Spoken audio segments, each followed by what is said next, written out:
Членовите на фолклорниот ансамбл Љупчо Сантов од Оризарија завршија 6-дневната турнеја што се реализираше во повеќе градови во Република Словенија.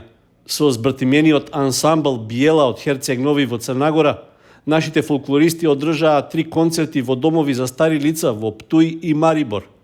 Покрај представувањето на македонските културни вредности, ората, песните и обичаите, фолклористите учеа и стекнуваа искуства за хуманоста, солидарноста и грижата за ранливите категории луѓе, со оглед што Словенија е со најголем степен на заштита на старите лица во Европа. Слободното време тие го искористија и за прошетка до Грац, Австрија, а имаа и ноќно сањкање во ски ресортот Похорје кај Марибор, како и посета на Бледското езеро. Ансамблите настапија и на концертот по повод 30 годишнината од постоењето на Македонското културно друштво Илинден од Јесенице во Словенија, како и заедничка забава и дружење во просториите на Македонското културно друштво Кирил и Методий во Крањ.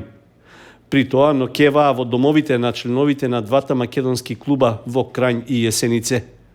Последниот ден од турнејата беше искористен за прошетка до Трст во Италија и Риека во Хрватска, што беше и можност фолклористите да стекнат нови пријателства. Активностите на ансамблот Љупчо Сантов на меѓународна сцена продолжуваат и овој викенд.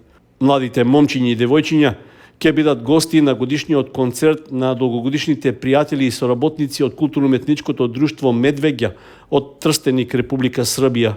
Концертот е закажан за 25 февруари, а патувањето во Централна Србија за фолклористите ќе биде можност да посетат и позначајни знаменитости и места во шумадискиот крај во Србија.